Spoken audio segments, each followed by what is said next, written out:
qui pouvait lui arriver pire et t'as l'impression que ça va jamais s'arrêter. Le milieu de carrière de Kylian Mbappé est totalement en train de virer au cauchemar. Donc si on récapitule sa situation actuelle, il quitte le PSG en très mauvais termes avec les dirigeants et les supporters. Il se fait critiquer de partout. Le PSG est une machine. Il remporte la Ligue des Champions avec une équipe hyper collective. Il rencontre le PSG en demi-finale de Coupe du Monde des clubs et il se prend une humiliation. Il voit ses anciens potes, Hakimi, Dembélé, Vitinha, tout ça, il se prend 4-0. Et le pire, c'est que t'as l'impression que toutes les défaites sont associées à son image, à sa tête. À chaque fois que le Real perd ou se prend un score, t'as la tête d'Mbappé comme ça, avec le score juste à côté. Franchement, j'espère pour lui qu'il va relever la tête parce que Mbappé, on est passé d'un mec aimé par tout le monde, qui gagne la Coupe du Monde, un phénomène absolu. On pensait qu'à cet âge-là, il allait déjà avoir 2, 3, 4 ballons d'or, même 5 pour certains. Et là, en fait, ce qui se passe, c'est que le mec, il a bientôt 27 ans dans même pas 6 mois. Toujours 0 ballon d'or, 0 Ligue des Champions. Pour un joueur comme ça, médiatisé autant, qui est attaquant, qui en plus de ça, en statistique, est imprenable, qui est au moins à 50 buts l'année, c'est affolant les gars. T'as l'impression que c'est juste un joueur qui brille individuellement, mais collectivement ça ne marche pas. En plus de ça, tu rajoutes le fait qu'il doit apprendre un nouveau poste. Maintenant il est numéro 9, il est plus ailier. Et même en équipe de France, Didier Deschamps persiste. Il veut qu'Mbappé soit numéro 9. Il joue avec Vinicius, Rodrigo, ça marche pas. Ils s'entendent pas sur le terrain au Real Madrid, vraiment ça bloque, on le voit. Je sais pas comment il va faire pour se sortir de cette situation, mais force à lui.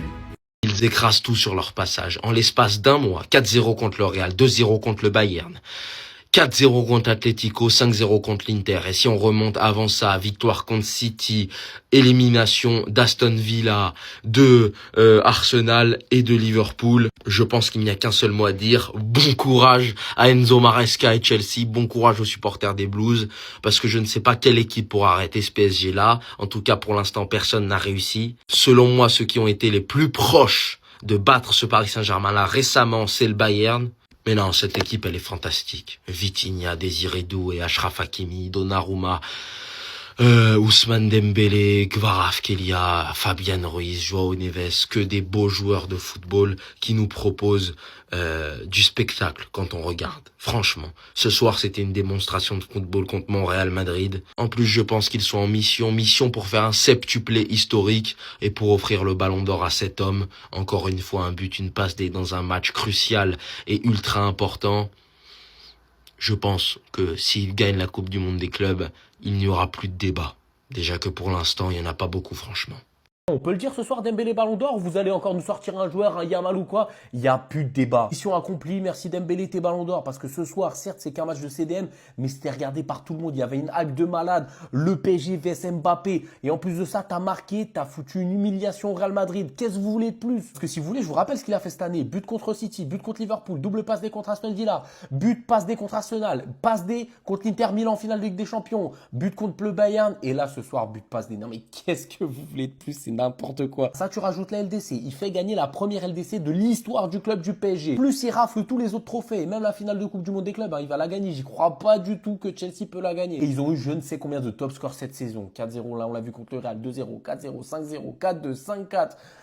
Je suis fatigué, j'ai plus de souffle. Là où je trouve que Dembélé fera un magnifique ballon d'or, c'est qu'il est inattendu. Remettez-vous ça dans la tête. Imaginez-vous, un an en arrière, on vous dit Dembélé cette saison, il fait la saison qu'il fait. Avec les stats, ce qu'il accomplit, ce qu'il fait gagner au PSG.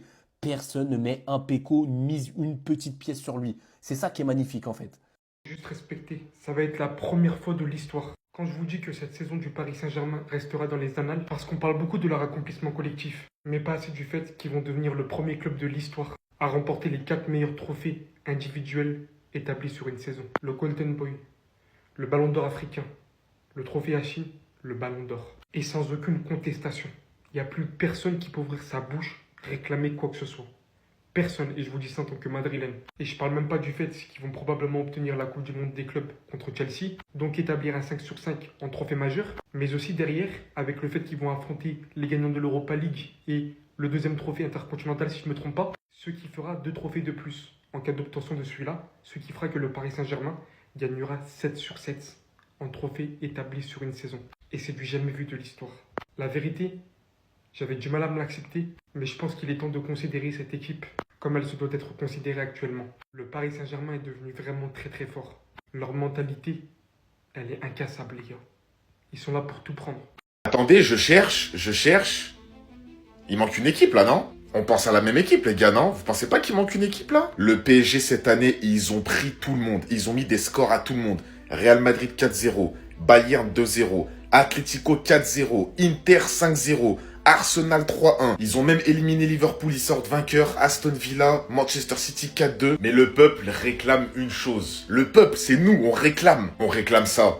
Barça vs PSG. Alors je suis pas en train de dire, parce que vous savez très bien que je suis barcelonais, je suis pas en train de dire que le Barça on est au-dessus du PSG. Pour moi la meilleure équipe du monde cette année, ils l'ont démontré dans toutes les compétitions, ils ont simplement tout gagné. Et en plus de ça, ils ont tapé tout le monde, sauf nous. Bah c'est le PSG la meilleure équipe du monde. Mais s'il y a bien une équipe cette année qui peut leur faire mal, qui peut les mettre en danger, qui peut vraiment les tenir et pourquoi pas les gagner, pour moi c'est le FC Barcelone clairement. Parce que certes on a perdu contre l'Inter, mais ça reste un match. Sinon notre saison elle est limite exceptionnelle. Surtout que le Barça et le PSG cette année ça se ressemble sur quelques aspects. Je trouve déjà les deux paires de latéraux des deux clubs ils sont incroyables. Baldé, Koundé d'un côté, Achraf Hakimi, Mendes de l'autre. Au milieu t'as Vitinha, Fabian Ruiz, João Neves. Là t'as Pedri, De Jong, Gavi, il y a même Fermin, il y a Olmo. En attaque, Yamal, Rafinha, Lewandowski, là-bas Dembélé. Non, les gars, il faut ce match, je vous jure, il faut ce match. Faites-nous un match amical, proposez un bail, proposez un truc. On veut voir un 11 contre 11. Là, cette année, il y a eu la Coupe du Monde des clubs, il y a eu énormément de matchs. On veut voir les deux meilleures équipes du monde s'affronter, s'il vous plaît. Mais je sais que ça arrivera pas. Hein.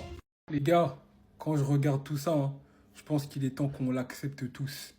Le Paris Saint-Germain version Luis Enrique, Lucho Ball 2024-2025, c'est peut-être la meilleure équipe sur une saison de l'histoire. Avant toute chose, venez sur Twitch, on va aller débrief le match tranquillement, on va faire la tier list et on va regarder le résumé. Parce que quand je vois ces résultats, je me dis qu'ils n'ont pas tapé. C'est ça la vraie question en fait. Ça se trouve toi-même devant ton écran qui regarde mon TikTok, ils t'ont déjà tapé. Ils t'ont déjà tapé, ils t'ont déjà mis une gifle, ça t'a sonné l'oreille. C'est une dinguerie. On commence par City, 4-2. On commence par Paris Saint-Germain, Aston Villa, 5-4. Après, Liverpool, 1-0. Voilà. Après Arsenal, 3-1.